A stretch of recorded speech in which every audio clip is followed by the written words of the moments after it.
Sonic, the heart of your system. Hey and welcome back to a new video. Usually I wouldn't start a video this way, but I'm just in between testing the RX 6800 XT from PowerColor, the Red Devil, and I was just running some benchmarks and I was like, wow, like the performance, but just take a look. Can you see this number? This is the 3D Mark Times by Extreme GT1 test and we have 63.89 FPS. And to give you a reference, my RTX 3090 completed this test with 62.8 FPS, which is 1 FPS less. Of course, you can hear it, the 6800 XT right now, it's overclocked, and I also modified the fan a little bit. It's running at 55% fan speed, but still, I mean, you can get 3090 performance with this card, and it's absolutely mind-blowing. We will start the review in the normal way in a second, but I just had to share this right from the beginning. And here we have the beautiful 6800 XT Red Devil from PowerColor. We also featured a previous generation of Red Devil on my channel with some Sub-Zero overclocking, and that's also what we're going to do with this card. Probably not in this video because it's Monday evening right now, it's 11 PM and I don't have that much time. I still have to finish all the gaming benchmarks to make sure that this video will be up on Wednesday. For the start, we will analyze the card itself, just take apart the cooler, check out the PCB, maybe check out why this card is clocking as good as it is. I guess the cooler and the PCB will be responsible for that, but so far I'm already very impressed with the performance of this thing. It's also limited to 1000 pieces, what I can tell by looking at the backplate, but let's start with some close-up stuff. In case you were wondering what those two tiny boxes were on my table, there are some keycaps included in the delivery, and I mean those are aluminum keycaps. They're very high quality and I think usually they're also quite expensive. From what I've seen online, such keycaps easily between 20 and 40 euro. Having two of those included, that's quite cool. Yep, that is a thick boy. It's a triple slot cooler, but I think it's a good choice to go for a triple slot cooler. It can be quite heavy, so be careful and maybe support your GPU with an additional bracket or like a GPU stand underneath. But the positive side of this triple slot cooler with 3 fans, we have 100mm fans on left and right, and in the center we have a smaller 90mm fan. But the benefit of this massive cooler is the noise level. And typically those fans are spinning somewhere between 1000 and 1300 RPM. And personally, I would prefer like a heavier cooler and a heavier card, but be more quiet under load. Looking at the side of the card, you can immediately spot the BIOS switch. Typically it's set to the left side, which means that it's running in OC mode, target clock 2340 MHz. If you switch it to silent, you will lose about 200 MHz, and I think OC mode is fine. The fans are quiet enough that you can just use it in OC mode all the time. The power target is 280 watt in OC mode and 255 watt in silent mode. You can spot 2 8-pin connectors. You can also see that there's space for a third, but I think with just below 300 watt power target, the third wouldn't have been necessary, and I think it's a good choice that they left it away. Even for extreme overclocking, 2 of those should be absolutely sufficient. The top shroud is made out of aluminum, which gives the card a very high quality feel. If you touch it, you will easily leave some fingerprints on it, which is fine, just have to clean it off afterwards. But it also gives it additional stability, and considering that it's a triple slot cooler, it will definitely need it. And talking about strength and stability, we might also highlight the backplate, which is made out of aluminum, and you have this bent part at the front, which will give it a lot of additional stability and prevent that the card is bending, but it will not take the load off from the PCI Express slot. You have to keep that in mind. PowerColor also clearly states in the review guide that the backplate is not connected with the PCB through thermal pads, but they also state that those cutouts in the PCB are made for, let's say, passive ventilation for the PCB and to prevent any kind of like air layers acting like an insulation, like a heat trap, which is not usually a problem, but yeah. They're getting my seal of approval for drowning the GPU in thermal paste. Yep, they didn't save on that. And as expected, there is nothing thermally on this backplate. You can see this illumination unit for the Red Devil logo on the backside. Apart from that, it's just pure mechanical stability for the card. The Red Devil PCB is absolutely impressive. Just look at the amount of faces. We have 19 in total, whereas the top 3 are for memory power supply and the rest of the 16 phases are for GPU power delivery, and that is absolute overkill. Considering that the OC BIOS stock has 281 watt power target, yeah, those phases can deliver much more. I would assume something like 400, 500 watts should be no problem for this VRM configuration. Stock, obviously, it's great because it will keep your VRM cooler and it should last longer than a stock VRM configuration. If you compare this with a typical NVIDIA design, you will see that the lack of shunt resistors underneath the 8-pin connectors, because AMD is measuring the power completely different. AMD usually picks more like a digital approach. You have 2 main controllers on the back. You have an international rectifier 35217 controller up here, which is for minor voltage rails, should be for like memory voltage and stuff, I think. And then you have this Infineon controller underneath, XDPE something, some numbers underneath. It should be the same controller as on the reference card, and as far as I know, it's also the same controller as on a Strix card. It seems like all the vendors are adapting to the same kind of controller, which is cool.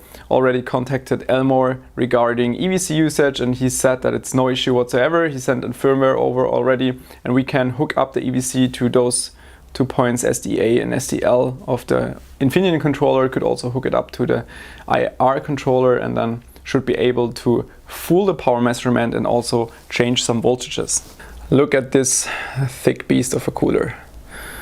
I personally really like if they make such beefy coolers.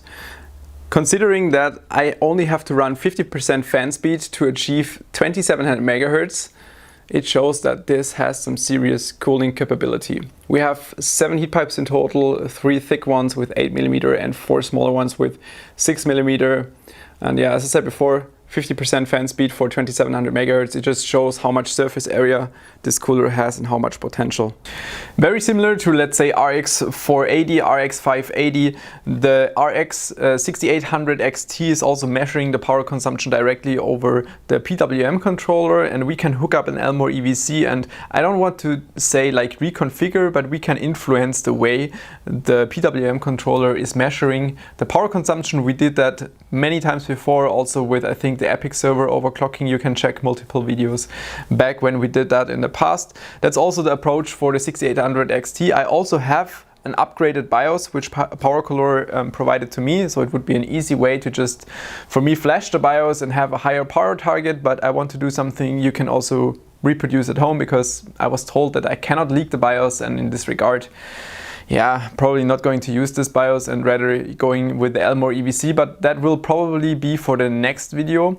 Now we're going to check gaming benchmarks like temperatures, clocks, check the overclocking, and yeah, going to reassemble the card and then we'll see. I just noticed it seems like I ripped off this small tiny connector while like disconnecting the cooler. Seems like those solder joints were not that strong. Stock, the card is running a good configuration. It's usually boosting to like 2400 MHz. The fan, you cannot really hear it.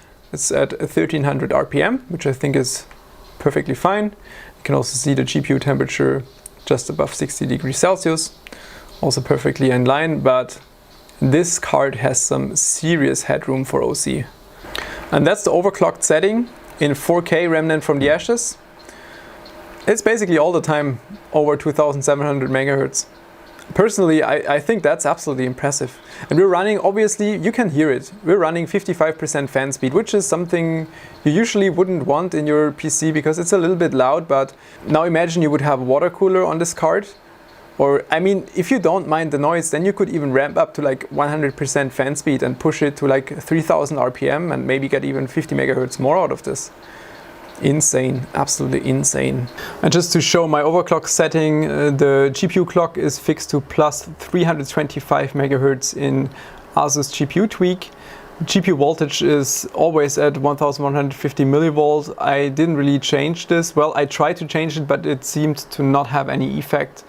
And the memory controller or the memory clock is set to 4300 MHz, which is a plus of 300 MHz. And the fan speed at 55%, as you can hear in the background, power target plus 15%. And I'm just running the render test of GPU-Z in the background, and the GPU clock, as you can see, constantly above 2700 MHz. We're starting our benchmark journey with a 3D Mark Times by Extreme GT1. As you've seen already previously in this video, the RX 6800 XT Red Devil managed to beat the RTX 3090, which is about double the price. But to be fair, the 3090 was also running stock in this case, and with OC it would definitely kick down the 6800 XT to the second spot. Without overclocking, it's slightly faster than the 3080. It's interesting to see how the 6800 XT struggles to meet the Nvidia 3000 series minimum FPS in remnant from the ashes. While the average FPS are on a very similar level to the 3070 in 1440p, the 1% low FPS are on the level of the RTX 2080. The 6800 XT seems to be stronger in 4K and positions itself between the 3070 and the 3080. The massive overclock helps to boost the FPS by about another 10%. As you all know, Control is screaming for hardware performance, and it's also using ray tracing. In this situation, Nvidia can clearly show their strength due to the implemented RT cores. Both 3080 and 3090 are about 50% faster than the 6800 XT. Also, switching to the lower 1440p resolution doesn't bring favor to our heavily overclocked Red Devil. Yeah, PUBG stroke again. I mean, honestly, the only thing I did was running training mode and running across the bridge for running benchmarks for this video, and now I'm permanently banned for, okay, for what? Running benchmarks? That's how you lose your last loyal players. Thanks. Taking a look at the performance in PUBG, it's very interesting that the 6800 XT steals the performance crown from the 3090. Especially in the overclocked state, it can beat the 3090 by about 10% in minimum FPS. However, switching to 4K resolution brings back the 3090 to top. With overclocking, the 6800 XT stays closely behind but can't beat it. One more thing I would like to highlight is the fan control. I'm just running 3D Mark Times by Extreme GT1 right now, as you can see in the background, which is like 100% load for the card, and that's also pretty much the maximum noise level you can get out of this thing. But the fan controller on this card is absolutely impressive. I'm just waiting for the benchmark to finish, and right now it should run at like 62 or is like 63 degrees Celsius. And now watch what happens after the benchmark is over. The fans immediately stop. That is absolutely cool. On most cards they still spin for like, I don't know, like a minute or two until it reaches a low temperature, but on this card, immediately once the load is gone, it goes back to 0 RPM. That is pretty cool. Unfortunately, running out of time, don't have enough time to finish the EVC part for this video or even the liquid nitrogen overclocking. Sometimes I wish we would get more time than just 1.5 or 2 days to finish such a review for you. I mean, it's not only testing, it's also video shooting, video editing and rendering, uploading and everything. So 1.5 days or 2 days is, yeah, it's not really much. Anyway, the first look or the first impression of this card, mind-blowing. 2700 megahertz in like gaming applications and 3D Mark Times by Extreme, where it beats the 3090. I mean, it's a very specific application, but then you also saw, for example, in PUBG, it also beat the 3090 when it's heavily overclocked. But it shows what kind of potential those GPUs have. And with the custom design, I think we will see much more. Also considering that I read a few days ago that there was news with 6800 XT beating some records at 2800 megahertz. And in this case, we were running 2700 megahertz on air, which is absolutely mind-blowing. And in this regard, I kind of enjoy those GPUs more right now than the Nvidia 3000 series. But yeah, let's see what we can get in the next video once we do like liquid metal and EVC and liquid nitrogen. All right, thanks for tuning in so far. Impressive GPU, can absolutely recommend this thing. Bye-bye.